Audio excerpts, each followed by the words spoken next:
দল বেঁধে বিয়ের পাত্রী দেখার যে রীতি, এটা ইসলাম সমর্থন করে কিনা? দল বেঁধে বিয়ের পাত্রী দেখার রীতিটা এটা ইসলামে অনুমোদন করে না। আমাদের দেশে ছেলের বউ বন্ধুরা দেখে, মামা দেখেন, চাচারা দেখেন, এই সবাই মিলে যে দেখা দেখি, এটা জায়েজ নাই। ছেলে মানে যিনি বিবাহ করবেন উনি দেখতে পারবেন, আর দেখতে পারবেন মেয়েকে দেখতে পারবেন ওই ছেলের মা বোন, এরা দল বেঁধে যেতে পারবে। হ্যাঁ, অর্থাৎ ছেলের বউ দেখার জন্য তো আপনি আপনার মানে ছেলের মা, খালা, বোন, ভাবি, এরা একটা দল যেতে পারে, মেয়েরা দেখবে মেয়েরা। পক্ষান্তরে এরকম ছেলে দেখার জন্য একদল ছেলেরা যেতে পারে, কিন্তু মেয়েরা যেতে পারবে না। যিনি বিবাহ করবেন শুধু উনি দেখতে পারবেন। শুকরান, জাযাকাল্লাহ। আসলে দেখার ব্যাপারটি তো পরে কথাবার্তা হয়ে যাবে চূড়ান্ত হওয়ার পথে, এরপরে দেখার পর্বটা কিন্তু আসবে। না, এটা একটা সিস্টেম তো রয়েছে, স্টেপ বাই স্টেপ কুফুতে মিলাতে হবে। একজন আরেকজনের মানে তার সামাজিক অবস্থান, লেখাপড়া, এটা স্টেপ বাই স্টেপ আমরা যেভাবেই আগাই ওভাবেই আগাবে।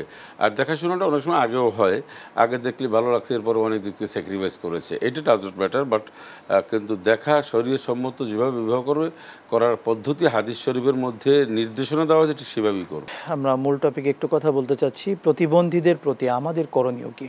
করণীয় তো অবশ্যই, প্রতিবন্ধীদেরকে খারাপ নামে ডাকা যাবে না। সূরা হুজুরাতের 11 নম্বর আয়াতে ইয়া আইয়ুহাল্লাযীনা আমানু লা ইয়াসখার কওমুম মিন কওমিন আসা আন ইয়াকুনু খায়রাম মিনহুম, এই আয়াতের মধ্যে স্পষ্ট করে বলা হয়েছে কেউ কাউকে খারাপ নামে ডাকতে পারবে না। সেকেন্ড হচ্ছে, প্রতিবন্ধীদেরকে কোনোভাবে কষ্ট দিতে পারবে না এবং তাদের সর্বত্র অগ্রাধিকার দিতে হবে। এবং তৃতীয় লিঙ্গ বলেন আর প্রতিবন্ধী বলেন, যে কোনো এই সরকারি বেসরকারি সব জায়গায়, আমরা বেসরকারি, বিশেষ করে বেসরকারি জায়গায় প্রতিবন্ধী আমরা দেখতে পাই না। যে অফিস টফিসে বিভিন্ন জায়গায় সবাই মনে করেন যে তাকে কেন দেবো। আচ্ছা, তাকে যদি আমরা সবাই উপেক্ষা করে চলি তাহলে ওনার অবস্থাটা কী হবে? সেজন্য আমাদের একটা কোঠা থাকা উচিত, গভর্নমেন্টের একটা এ ব্যাপারটা একটা কঠিন ডিসিশন থাকা উচিত যে যে কোনো কোম্পানিতে একটা পার্সেন্টেজ অনুযায়ী নিতে হবে।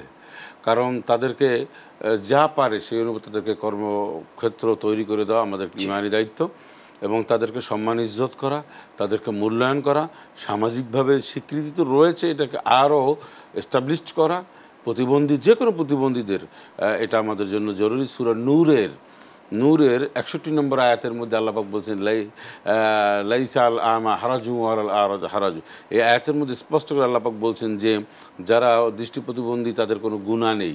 হ্যাঁ, তারপরে আরও অন্যান্য প্রতিবন্ধীর ব্যাপারে আল্লাহ পাক বলেছেন তাদের কোনো অপরাধ নেই, গুনাহ নেই, বেশ কিছু বিষয় সেখানে গুণাগুণের কথা বর্ণনা করা হয়েছে, তাদের অধিকারকে সেখানে প্রতিষ্ঠা করে দিয়েছে সূরা নূরের 61 নম্বর আয়াতে।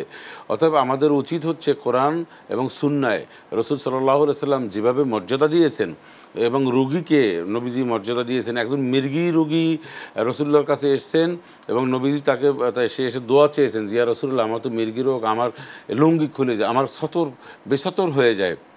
তো রাসূলুল্লাহ সাল্লাল্লাহু আলাইহি ওয়াসাল্লাম বললেন, তুমি কি ধৈর্য ধরবে? তা তুমি জান্নাত পাবে, আর যদি না পারো তা তোমার রোগের জন্য আল্লাহর কাছে দোয়া করবো, তোমার রোগ ইনশাআল্লাহ ভালো হয়ে যাবে।